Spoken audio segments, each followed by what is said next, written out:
that kind of music, it could really go places, huh? Good morning. How is everyone? Wait a minute. Where's my presentation? Oh, I forgot. I left my presentation in the mobile cloud. Hold on for a second. You can't see this. It's echolocation from my iris. Not that one. No, not a video email from my daughter right now. Oh, that's it. Okay. Let's download that one. Web 2.0. Great. So, do you have that application, by the way? Anybody have that application yet? The mobile cloud application? I hear it may be available at the Exchange soon. Anyway, I'm going to give you an overview of what I think is going to come next for Web 2.0, how it may relate to telecom. Of course, those of you who have maybe seen me before or even read about some of my heresies, I've talked about VoIP for a long time, back when the whole notion of anything traveling over an IP network was a bit of heresy. And then as we made the evolution from copper to the web, the issues of what may be coming next in other kinds of platforms, post-Wi-Fi, even post-WiMAX, represents a very new way to think about business, not technology, a new way to think about business, doing business. If you're interested in your own sustainability for the future, you want to pay attention to this, not as a technological innovation, but as a global business innovation. I run a think tank in San Francisco. I write books. I'm focused on one thing and one thing only: what's coming next. Founded in 1990, we're all about forecasting what are the leading innovations that might transform business, markets, and society. What can we learn about what's coming over the top of the mountain that may help you become more successful in what you do? What do we need to understand about 10 vertical markets that we could then turn into markets, global markets, markets in our geography that we could then collaborate with others to figure out how to not just make money, but serve? That is the ticket to your sustainability. Why? Because as we move towards Web 3.0, which I forecast is north of, in and around 2010 and beyond, you're talking about a very fast, robust, interoperable set of platforms. Voice is going to be critical to that. You're going to be looking at telepresence. I don't want to just see it. I want to engage in it. I want to feel it, engage in it. I want to travel through it. I can say that telereality, telepresence, 3D, that a variety of other applications will show up that will give a rich user experience. Are you going to help me do that? Or do you think that Web 2.0 is about, social networking and 15-year-olds on Facebook downloading videos that don't make any sense? Are you going to help enable the next generation of entrepreneurs? The next emergence of the middle class in India, Europe, Africa, Asia? Are you going to enable that? Because I can tell you right now, having just 2 weeks ago I was in Istanbul, a month and a half ago I was in Asia, I'm on my way to Europe and North Africa, I can tell you that's what's happening. That's the key driver. And Web 2.0 is going to play a role in this explosion. And this media ecosystem is emerging now. Imagine always-on products, always on. This water will let me know if it's mine, identity management. It may be able to download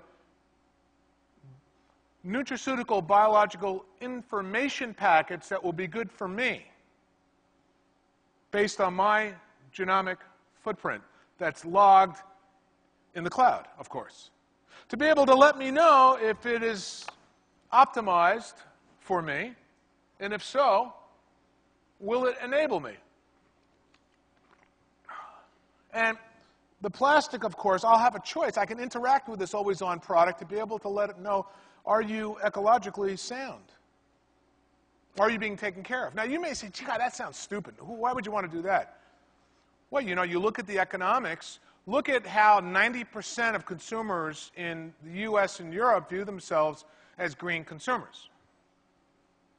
Certainly, green sustainability is one of the key drivers now of business, as we all know. This represents, this business of the plastic, the labeling, the water, represents a couple $1 billion business. And when you look at the larger frame of that, nutraceuticals, life extension. The fastest growing part of the medical marketplace is life extension, longevity, sciences, what's happening next. All of a sudden, this becomes kind of interesting if this was alive. And those companies that are out in front of that next innovation or those innovations that are enabling their customers for the future will be able to maximize profitability and perhaps even more sustainability. So let's talk about Web 2.0, 3.0, and on. And my key theme for those of you who think you're at a technology meeting only is it's about business. It's about society. It's about the transformation and the emergence of a global innovation economy. That is everything we've been talking about in terms of the internet for only about, 20 years. You're going to hear more about the enterprise-size applications, but just let's look around the room. How many folks in their organization right now have a wiki? Or using wikis to generate new ideas? Look around the room. This is our survey. I would say there's probably less than a fifth. I'm going to give you a sense of where the markets are, where they're going to come from. It's going to be a $200 to $300 billion marketplace. And I can tell you, we're in the earliest stages of this. What I'm going to do is give you a sense of what's next in the innovation economy. I'm going to break down what some of the key markets are, where they're going. Now, some of these markets are going to seem strange to you. You may be in gaming and you're not in healthcare. Or maybe you're not interested yet in security or mobile entertainment, but maybe you should. Some of these markets are going to seem bizarre to you. But I would say that, quite frankly, having been in the game for about 30 years, I was on the original Apple Mac team. Anybody part of that gang? Yeah, going back to that. 1970 and 1980, we had an idea about bringing out a new computer. Those that adapt fast enough and innovate are going to be the ones that are going to be out in front with the solutions. Those that don't adapt fast enough are going to die. You're starting to see a lot of that emerge right now.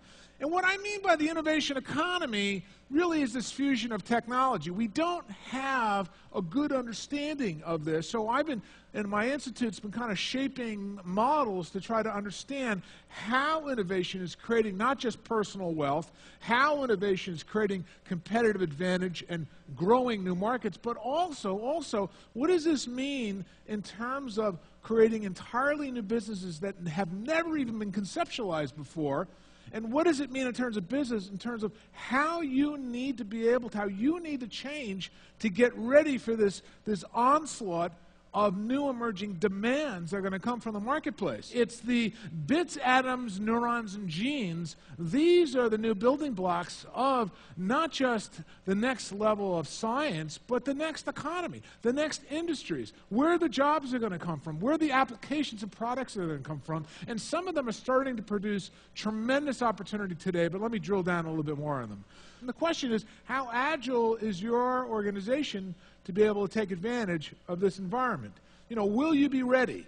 Will you be ready? What will it look like to get to become what we call future ready to do this? Well, let's take a look at some of these future global innovation markets, because each one of them represents a multi-billion-dollar opportunity, certainly key uptrends that we at the Institute for Global Futures focus on, we've done research on for different clients, but each one may represent either a confirmation for you on your existing strategy, or maybe even, quite frankly, an opportunity to examine an uptrend in an area that you hadn't looked at before. The first principle certainly is that consumer lifestyles are going to shape future trends.